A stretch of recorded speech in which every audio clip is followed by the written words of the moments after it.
Hi, welcome to Tales of Dread.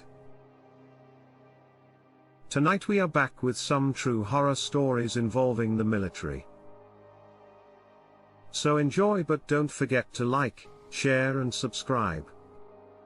In 1996, the US government hired me to work on a special bioweapons project. I was asked to bring dead animals to the field for testing. This meant that I had to drive out of state often to get them. I won't say who hired me because of the nature of the tests, but I will say that it's classified US government work and that they knew everything about my life before they hired me because I have a long history.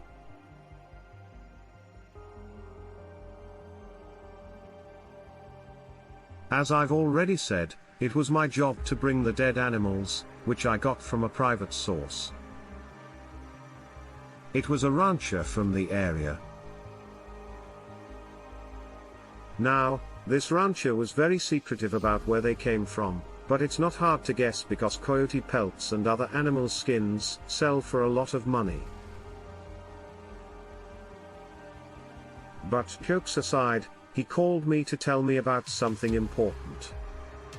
He must have gotten ship crates full of live specimens, especially cryptids, that I had to move from one facility to another.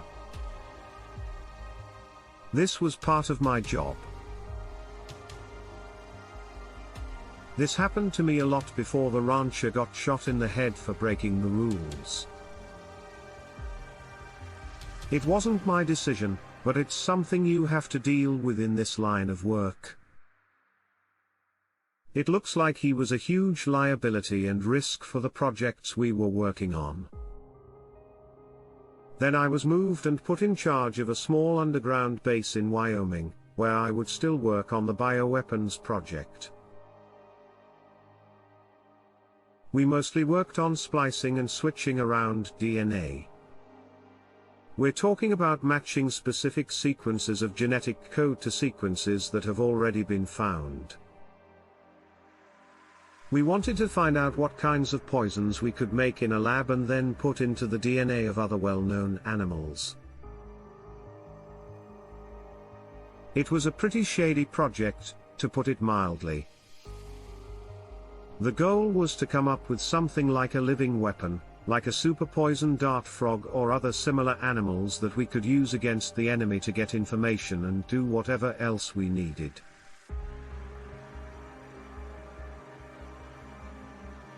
Then, in 2001, not long after September 11th, we got a new contract. The US military was going to war in Afghanistan, and most of us working on the project were going to be given a special serum. This was the first time we saw a welfare program work, at least to this extent. Up until this point, I was fine with what we were doing. But when I heard about the new assignment, my stomach flipped. They were taking it one step further. It only took one meeting where they showed me the plan for me to realize that somewhere along the way, a mistake had been made. We were already making super poisons, diseases, and other very dangerous pathogens on purpose. But this was something else. They really wanted us to do experiments on living people, so we started to mess up their DNA codes. We were bound by a strict contract and had to do what we were told.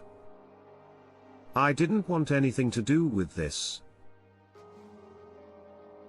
I was pretty vocal about why I didn't agree, and they were pretty vocal about how I could be thrown away and how I wasn't very important to the project. We had reached an agreement that I would be taken off the team and put in a different area. But in reality, I was kicked off the team and, so to speak, taken off the blacklist. I was put under watch, made to sign several NDAs, and told that if I ever talked about what happened, I wouldn't live to see another day. This all happened more than 20 years ago.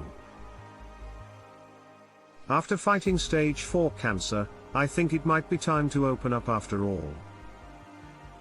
I don't think I have too much longer to live, though. If they were to go after me for giving out a little bit of information, I've told you what you need to know. I'm already dead, but I can promise you that as time goes on and COVID takes over the world, a lot of older men like me will come out of the woodwork to tell you about all the terrible things they did in their lives.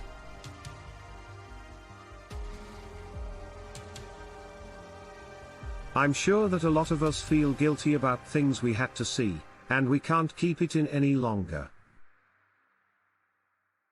Since the early 2000s, my co-workers and I have been working with beings from the ethereal planes. I was a Marine infantryman in Somalia when I was in my 20s. After that, I worked for the government on tech that would make people weightless.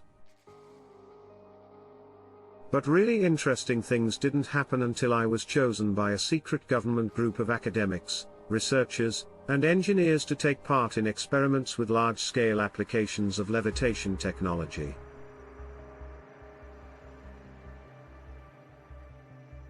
A few years ago, you might have heard rumors that a man who could fly was seen flying over Mexico City. Even though this story became widely known over time. Thanks to reporters, I knew about it months before it became popular.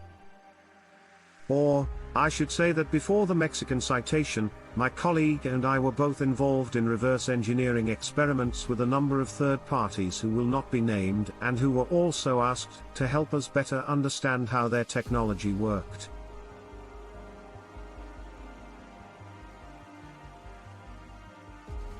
And, in short, our research was aimed at finding out why they were so good at floating. When ours never worked the way it was supposed to, we were always told what we had to do to cross the streams in order to get any real results. But we didn't understand what this meant until a disc-shaped ship landed in our own base one day. During the process, we talked to 4 spirits. They killed several people who worked with me. These things won't work with us and tried to kill us. They were very hostile, but later I heard that the secret organization was taking care of them in some way. Now that you know what I'm working on right now. We are doing these kinds of advanced DNA tests right now. I can't really talk about her without giving away too much information. I'll just sum up by saying that we are working on ways to use the power of different kinds of energy, including kinds of energy that no one on this plane knows even exist. And we are working with these beings to use set energy. I was stationed at the US Naval Academy as a corporal in the Marine Corps. At the start of my second year, I was given a project that didn't have a name but was the most important thing to do. This meant that everything else had to wait until this project was ready. I had never gone home for Thanksgiving because of this. It would have made it hard for us to meet our deadlines and move this project forward. As long as you showed up every day and did what they asked, the bosses didn't care if you were still in school or not. I went to class for the first semester while I was working on Capitol Hill. So, while other people spent the holidays with their families, I was at work. It did make for some good stories, though. Over time, though, the project became mostly a research program to find out what happened when UFOs and possible abductions were seen or reported. We were told not to pay attention to the most exciting things. Instead, look at everything that could be called normal or even boring. This would help us figure out how these beings interact with us if they are beyond our understanding. The first interesting thing I noticed while I was there was that our bosses knew a lot more about the subject than they let on. Which meant they were either lying, or had something to do with it. Very strange things that aren't on the list or in the official description. For example, a large fireball was seen over Baltimore by people on the ground and in the air. This was a strange thing to see. Someone found out I had family in the area and asked me what they saw. When I said my family hadn't called me to tell me about the event, they got angry.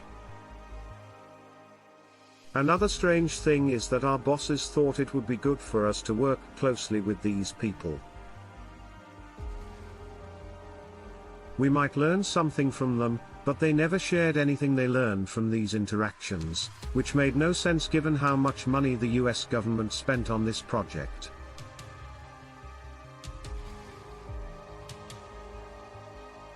When I worked there, the strangest thing I saw was one of the study participants, who came to us on her own after her second abduction.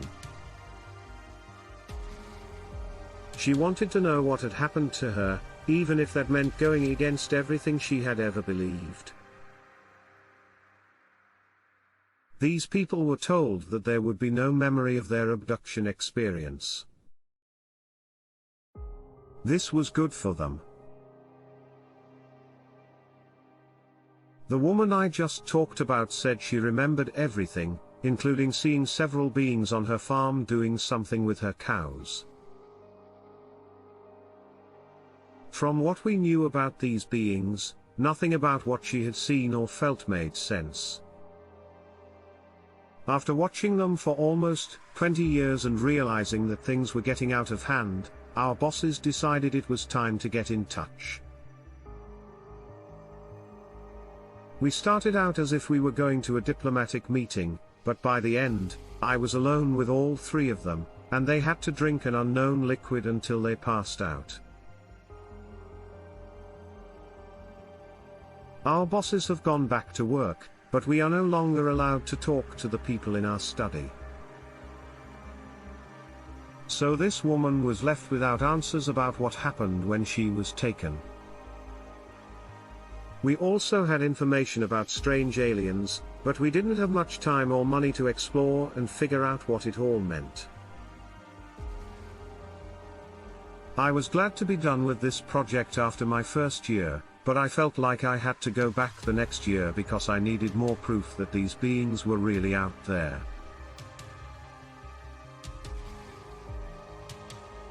This made my classmates mad, and they tried to get me to stop wasting time on what they thought was a pointless effort.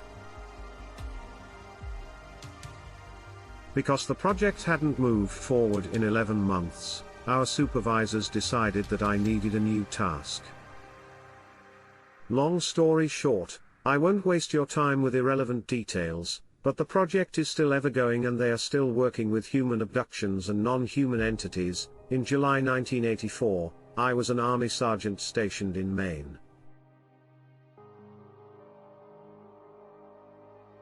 I was in charge of a small group of soldiers who were watching an airstrip. We would go out on patrol every morning and night, but never had anything out of the ordinary to report. I thought for sure that my unit was there as a punishment. The woods are all around the airstrip. We could tell people were coming and going, but we never had to say we saw anyone. We were told to patrol the area very carefully. So, one July night, a new guy who had just been put on duty came up to me while we were standing guard at dusk and told me he had seen something very strange. He says he saw what looked like a woman with long, dark hair wandering and walking away in some trees across from where we were posted. As we looked at her, he realized that her face was just a blank space. I told him to finish writing the report. We'd send it up the chain of command, but I didn't believe what he said he saw. So I went out there to see what was going on. I've always been able to tell when something doesn't seem right. As I walked toward those trees, I became more and more sure that something was wrong. As I got closer, I felt less safe. When I got to the spot where my soldier said he saw her, I felt even less safe. It became clear that this was not a person at all, but rather a strange animal that was trying to look like a person. As I looked through the scope of my rifle, I could see that it was hunched over and not quite right. Even though its skin was dark, it seemed to have a strange feel to it. The way the moonlight shone and glistened off the body looked strange. It looked at me and ran toward me on all fours. I fired a shot, and when the bullet went through her, she fell apart like shooting dust. I told everyone right away what I had seen. But when it got to the top of the chain of command, I was yelled at and told what to do. The information wouldn't be given to those in charge. And since I still know people on that base and people talk, I've heard that there's a lab under that base where they do experiments that aren't very ethical. It looks like a few of them have gotten out and are doing testing in the field. That might have been what I saw that night. This happened in the year 2000, and the government still keeps the story a top secret. But documents that were just made public say that this happened in 2000 off the coast of San Diego, when sailors on a Zodiac boat saw what they called two fish-like beings. The sailors were in a special unit that did secret work in the area.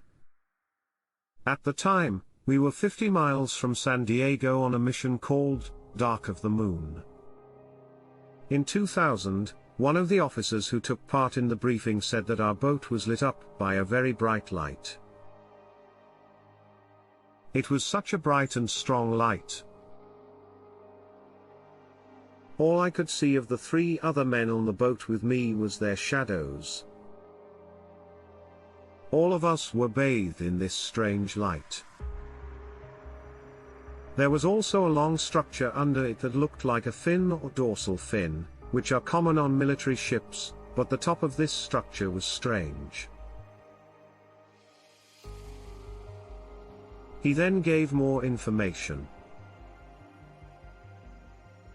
One naval officer who has seen classified photos and videos of the encounter said that whatever the object was, it was either thrown or dropped into the water and then started to rise toward our position.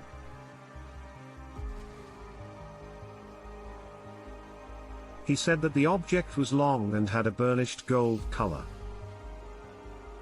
The part that was above the water had three main prongs that looked almost like arms reaching up, like what many people think of when they think of a classic mermaid drawing.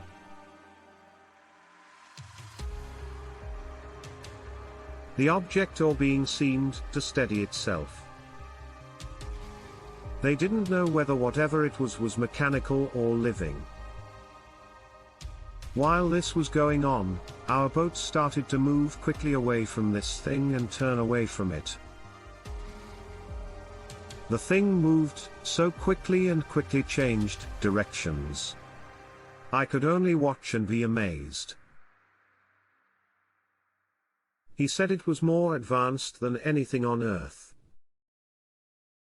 If you see something like this and can't prove it to anyone because all you have is your word against the government, not everyone will believe you.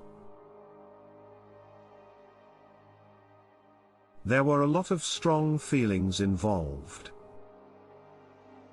Taking into account how fast it was going and how fast it changed direction.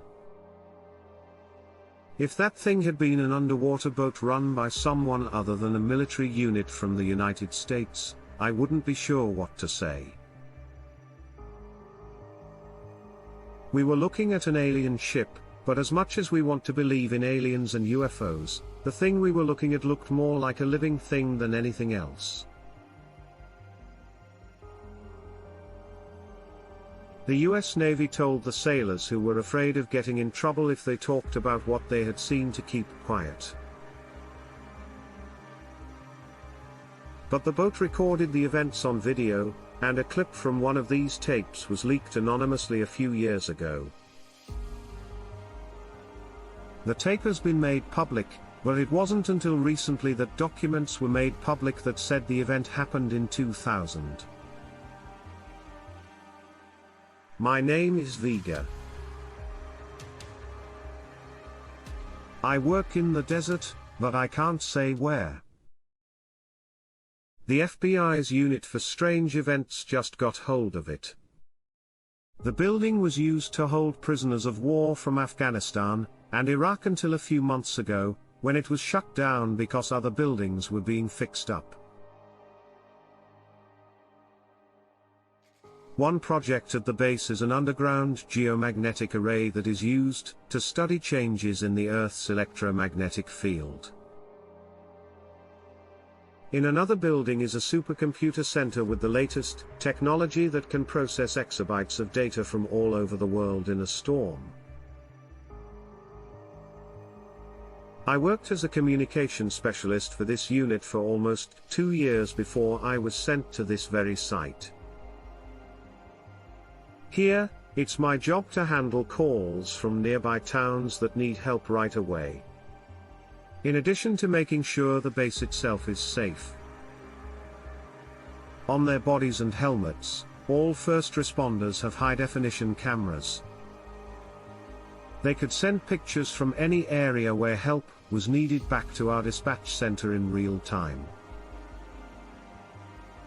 Here we had been told at the base that people had seen strange things happening early in the morning near Rockwell Pass, which is just outside of town. My boss gave me permission to be on the first response team. There were a total of 5 times when I was there. The first 4 were pretty typical cases of civilians going crazy. But everything changed after the 5th meeting. We have come to think that most people see the world the way we do. When our first responders got there, they saw a man standing naked except for a pair of underwear in front of an old Mazda sedan that had crashed into a big rock on the side of the road. Witnesses, including other drivers who had stopped to help him after seeing him run down Highway 191 at a high speed almost naked, said that he was guilty. He seemed confused and scared about what was going on around him. He wouldn't let anyone help him until first responders got there. He seemed to calm down almost right away. After that, he told the people who came to help him that a man and a woman had attacked him while he was in jail. The man did things we couldn't have imagined and told us about it. Before they sent him away because they thought he was crazy, they were wrong. He told us some very secret information that only a small number of people in this branch could know. We weren't sure. When we brought him in to talk with him, he showed us something. He used something sharp to cut open his arm. This black liquid came out. It wasn't blood, but it was thicker. He then said that he had been sent into the human population to try to blend in and become one of them so that he could gather information there. From what I was told, he was sent further down the line, if that makes sense. So I didn't hear any more about what happened to him or what they did. But things like this have happened in my line of work before, and you'd be surprised. Maybe I'll tell you more about it in an email in the future. I'll be brief and get to the point. Thank you. 2003, a military officer who asked to remain anonymous agreed to talk about seeing strange wolf-like creatures outside the military base. He was stationed at. The officer involved wants to stay anonymous, but for privacy reasons, he has agreed to be called Major C. Being a higher-ranking officer in the US military is enough to make people curious about the story on its own. Major C was serving in a northern Louisiana base that he didn't know the name of when something happened one night. He is sure that this event shouldn't have any effect on national security, and he thinks that everyone should know what's really going on out there. He says that one night I was going on my perimeter around the outside of the base. I didn't have anyone to play with. I wouldn't normally do this, but I felt more nervous that night than I had the night before. I didn't know why. He went on to say, I can't really say why I felt like I had to do this to try to move my patrol along faster. But I knew I was in danger because of what I felt in my gut. Major C then says that he didn't expect anything unusual or out of the ordinary to happen during his time, but he had no idea what he would see next. He went on to say, as I do my patrol outside one building in particular, which was a place where all kinds of weapons and ammunition were kept. Something caught my attention. I had seen something in the dark, but I wasn't sure what it was. All I knew was that it made a noise that didn't help me feel better. This thing was making the scariest growling sounds, like it was really big and angry and trying to scare me. It was only about 30 seconds long, but it made me realize how open I was. If whatever was out there really wanted to fight, there was nowhere I could go and nothing I could do to hide. In the end, he said, that experience really shook me up. It will make you think twice about going outside, especially by yourself. There have also been many sightings and reports of strange experiments being done in that area. Some people think it could all be part of one big plot, but Major C says he wants to stay anonymous for obvious reasons. He continued by saying, I'm happy to answer any questions you have about this. I just want to stay anonymous because of my military rank. I am Major C, and I live in the United States. I just got back from a tour of duty overseas, where I saw these strange things. He was sent away from home for more than 3 months and only came back when he was asked if he thought the military or government made or controlled these beings. He says that they are bioweapons that the government made and tested. I have no doubt about it. Still, it's all about money. The military has been trying to make super soldiers for a long time, and I have no doubt that they have been successful in more than one way. When asked what he thinks these creatures might be, he said, well, first you have to look at the old wives' tale, which many people call the guru. There are currently these beings. Were the ideas that went into making the things. These super weapons or bioweapons were based on existing weapons. People usually called them banes, but many people in the squad also called them werewolves. During our tours over there, the squad went on a lot of raids at night. Often end up with very strange results. In fact, this sighting is less important than the conspiracy surrounding these experiments. The process of making the perfect soldier may have started in the 1970s, when work on several bioweapon projects really got going.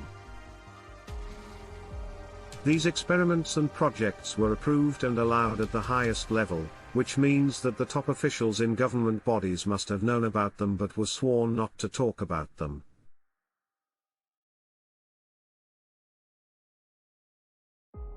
In one report, it was said that one of these test subjects attacked a teammate, who was then shot dead by another team member to put him out of his misery. Their interactions with the government have always been kept secret. Any civilian deaths caused by these are quickly covered up and never made public.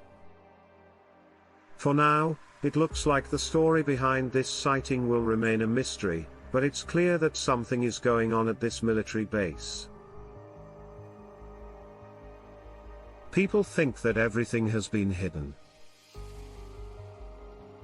The government has never said that they dealt with werewolves or bioweapons while they were on Major C's duty. But the conspiracy just keeps getting bigger. In 2009, a group of Russian agents working from a base under the Sahara Desert got in touch with Mr. A. for special projects like traveling between dimensions and other projects about the supernatural. Mr. A was the only one on the team who was willing to tell the public about this because he was afraid that if he got caught, he would get life in prison or even worse. He says that he has worked for the government and that he can be trusted with this kind of sensitive information. Well, I was working on a project in northern India, and we were told we had to move to a base under the Sahara Desert. 2 weeks later, we set up shop and start making a portal right away. We use magic rituals, technology, and particle accelerators to bend space and time around ourselves, long before the famous and well-known CERN. Anywho. During the process, something went wrong. And we think we've opened a door. We were told to stop all operations right away and get rid of all information and links to the set project. The strange alien-like growth had taken over parts of the base by the next morning. Many of our men were very sick and had died. Many of us who didn't work on the project full-time were the only ones who made it through. I know this sounds like a horror movie or maybe a video game, but I'll tell you that sometimes the truth is even stranger than fiction.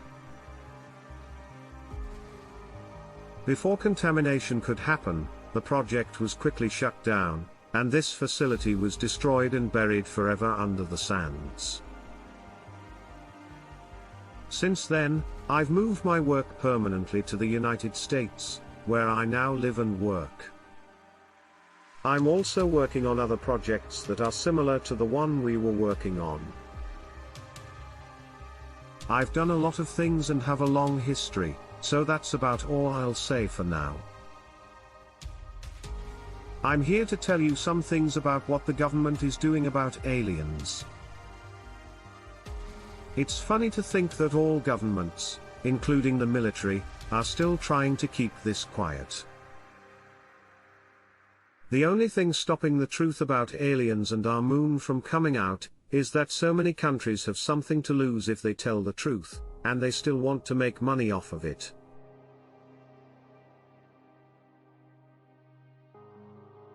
even though it keeps happening, most people are slow to believe, even when they can't see it. For any government, the trick is, if they want to be seen as heroes or keep doing illegal things with these creatures, they try to keep the public in the dark about the whole thing by not telling them too much at once.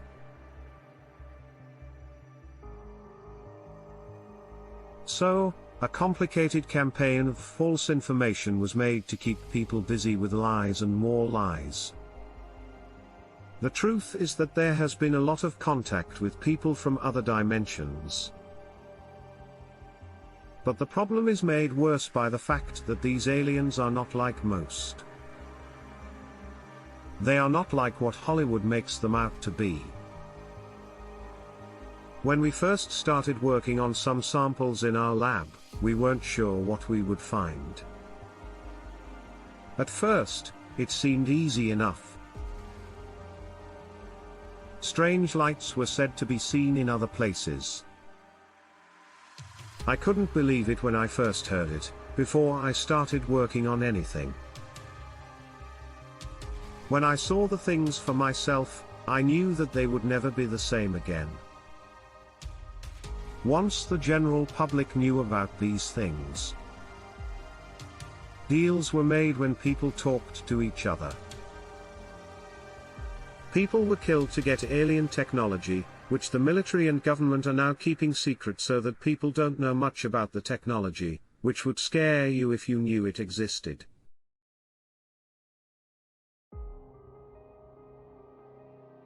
And the huge war that happened at the Dulce base in 1979 is a source of a lot of disagreement within the military and the US government.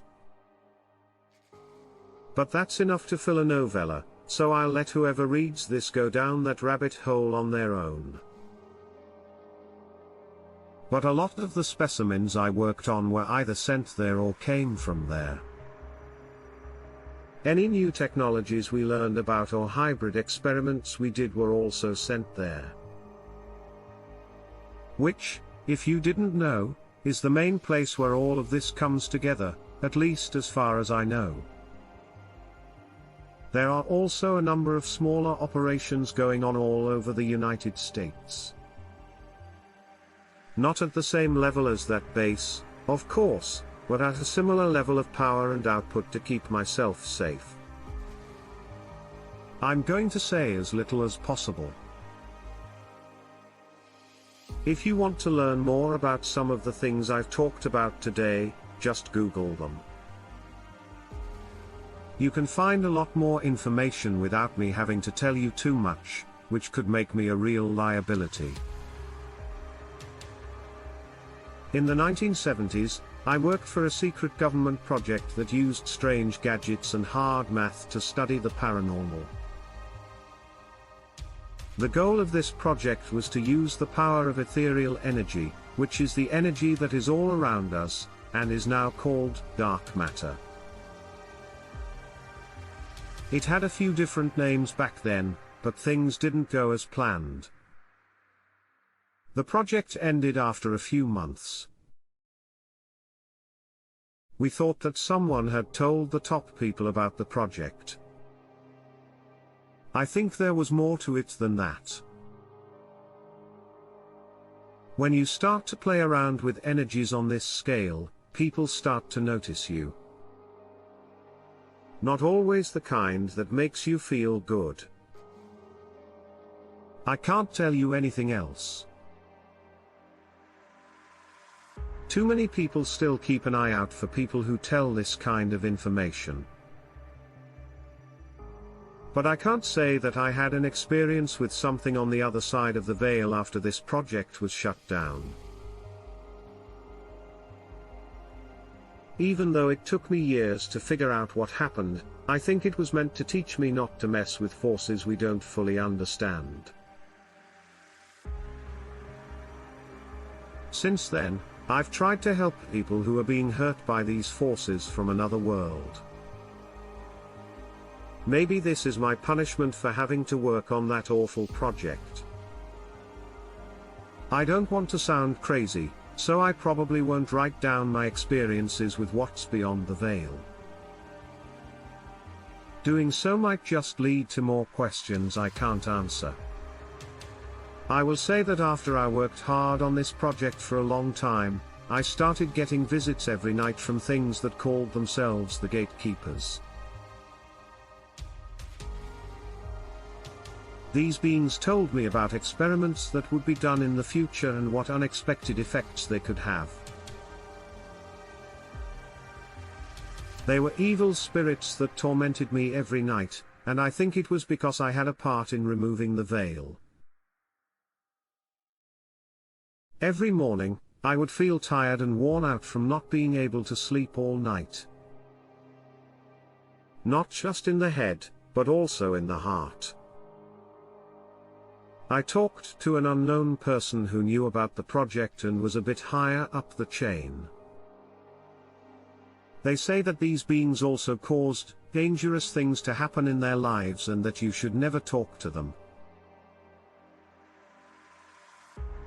That didn't make me want to listen. I then worked on another project that was about the human mind and how it could be used to control people. It's kind of like psychological operations, but it's different. I think I know why this project was kept so secret. Everything fits together. At the same time, there was a lot of mind control on the part of the monarchs. It is the process of making a killer who doesn't know they are killing. This is a simple way of saying it without going into too much detail. The other things I chose to do for these groups would keep torturing me more and more. No breaks were taken. It never stopped. I eventually stopped going home and started sleeping wherever I could, like in my car or in the lab. After all of this, close family members of mine started dying in strange ways. Over the next 2 years, I continued to try and fail to use this energy to my advantage. Our tools were so much less advanced back then. We tried many times, but most of them failed. I'm not sure if these torturers were the ones who had gotten through. Finally, in 1982, I quit my job and the crazy amount of money I was getting to work on these projects. I've been living with these things ever since. I still feel like they've never left, even now. When I joined the US Navy, I was 22 years old. The Marines were my first choice, but I took what they gave me, just like when I was in high school and wanted to be Bill Clinton. At basic training and Great Lakes, I wanted to become a Navy SEAL. The instructors, all of the SEALs who had been SEALs before, told us that we would never be able to become SEALs. We were the bottom of the Navy, so they did everything they could to make our time as bad as possible. I hated the thought that I could never be better than them. But an older sailor I met and got to know helped me feel better. He told me to always work the hardest at whatever I did. My mission started when I was sent to Iraq to work with a special operations team. During one of our missions outside of Baghdad, I had my first real experience with something out of this world. I took an oath of loyalty, which says I can't tell you anything about myself. That's why I'll only ever tell you my name is Jared. We were patrolling on foot to a place where official information said we might find useful information. It was a terrible day.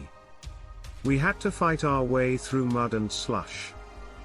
The team was spread out in the usual way for a fight to go. The mud kept getting into our boots. I was at the back of the unit with the only woman soldier in the group. We were following our tracks, but we had to keep stopping because we couldn't see the team ahead of us because of the thick fog we were in. We were the only ones there. We were separated from the rest of the unit, and my radio kept shorting out. This made it hard to talk to anyone. The fog started to get so thick that we couldn't see anything. We kept walking, but we had no idea where we were because we could only hear other team members once in a while. We start to hear screams that don't sound like our crews. They sound strange. Then we hear gunfire and the screams of our own crews. Something was picking us off one by one. I told the soldier next to me to use her radio, but it was also malfunctioning. I looked at the radio I had. It wasn't going to work. We were now on our own, and whatever was killing the rest of our unit was moving toward us. Then I saw big shadows moving quickly through the fog. No matter what they were doing, they were killing and destroying all of our soldiers. I pulled out my gun and started shooting into the fog in the direction I thought they were.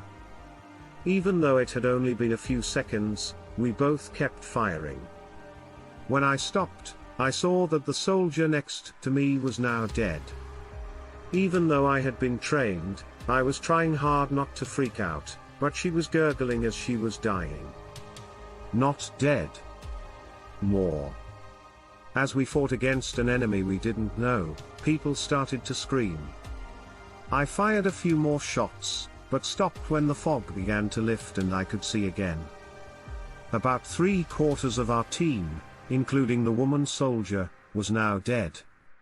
I had just been with another female soldier, who was the only other member of our team who wasn't seriously hurt or killed.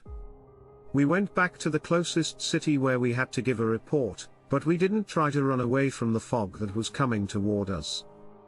We were taken away by higher-ups who told us that what we saw was an experiment with weapons. We were told to keep our mouths shut and never talk about this extraction. To this day, I've kept my silence, but now that's all changed. But the fog makes me go crazy. What I saw in it. It was evening. It was a normal nighttime. I believe it was alien have some kind. When I worked for military intelligence in 2003, I saw some things that could make people think that aliens are real. Having made their way into parts of our government in 2003, I went to Area 51 as part of a secret project.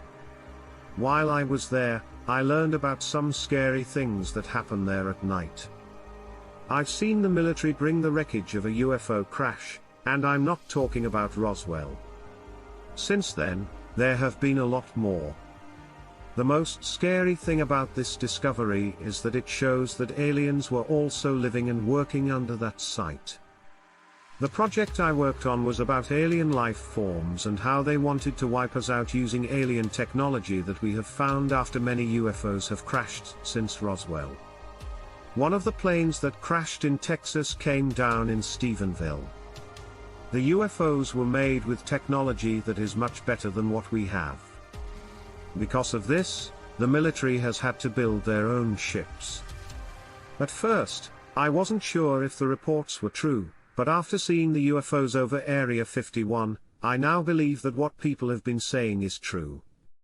I wish I hadn't seen when I did, but it has made me think even more that our government is run by people from other planets. When I was with a group called Majestic, we helped find and bring back alien ships and parts. Then, we would use the technology we had learned to build more advanced planes, which is still something we do today. Then I stopped being involved with Majestic. I realized that we kept way too much secret about our projects. I left Majestic because I thought the public should know more about these kinds of life. All of this had to be done in secret because I get so many threats from people who want to get important information out. I think the government will eventually tell people what is going on, but until then, I'll do whatever it takes to get the word out. I served in Iraq in 2001. I heard that the country was the source of some strange rumors. The army had caught a few strange things, but they weren't ghosts or anything like that. Instead, they were genetically engineered super soldiers that were being made for the battlefield. No one, not even my friends who had worked in a research center in Iraq, would tell me more than that. When I'm in the middle of a firefight, I still think about those rumors and wonder if the person I'm fighting is another super soldier from the Frankenstein labs. I was in a group called the Armor Unit, and our job was to teach soldiers how to use special equipment. We worked with the government, and they gave us some really strange projects to do. We've seen some strange things, but on paper, they were even stranger. One piece of equipment we were working on was a helmet with a visor that could show a picture of what was in front of you. It let you see infrared and told you everything else you needed to know. What I've heard. The armor unit was actually shut down in 2011 because of a lack of intelligence that hasn't stopped up to this day. I've always been curious about who was really in charge and why. They were always afraid of letting information flow freely between their lower and higher ranks because they were afraid of what might happen.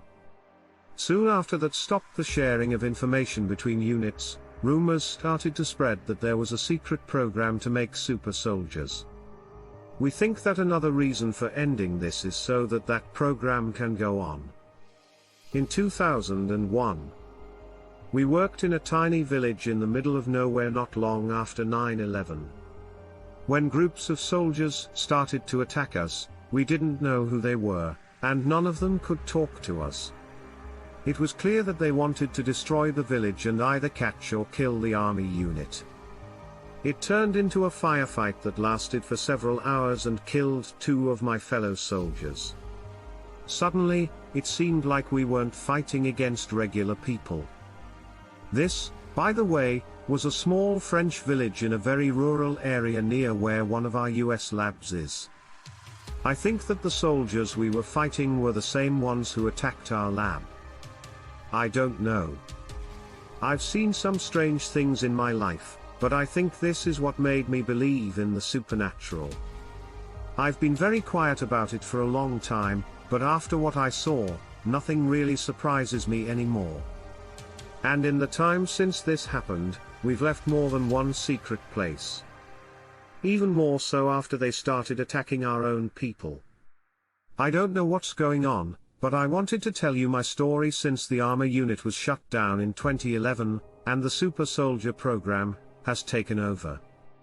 I think they're trying to get you up to speed by going back and wiping out all traces of what they used to be in their old programs. I'll copy and paste a part of my declassified station log. We've gone dark. I can't get in touch with command. We're in trouble because of something we can't see. Only that it wants to kill us is what we know. The only time you can see them is when they attack. But even then, they move so quickly that it seems like they disappear between steps. I don't think we'll be able to stop them. Most of the soldiers in my squad are new to me, and none of them are in any of our records. They aren't from Iraq. I don't know who they are or how they got here. Some of them look human, but others don't look like people at all. We all have good reasons to think they are actually from another planet. I don't know why I'm still alive or how it happened. I'll do what I can to tell you more.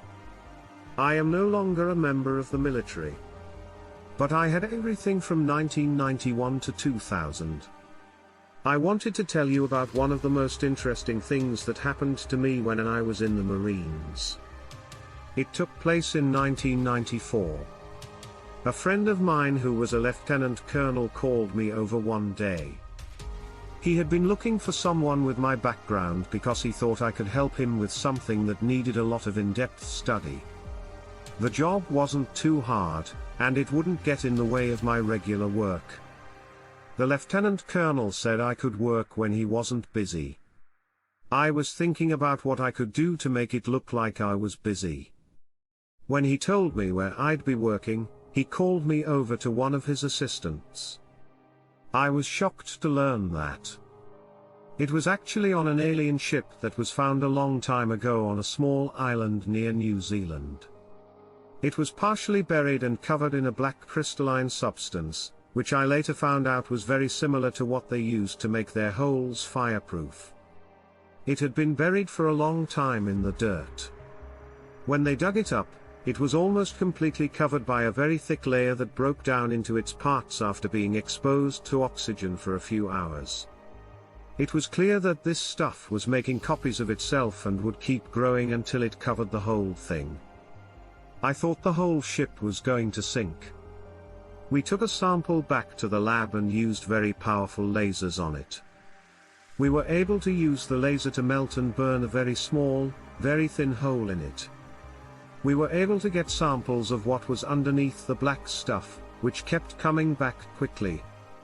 For analysis, we were finally able to figure out that the substance had the ability to make copies of itself, so it was left in the ground any longer. It would have made the craft perfect. Our Lieutenant Colonel friend thought that we might be able to keep our own spaceships from getting damaged by using something similar.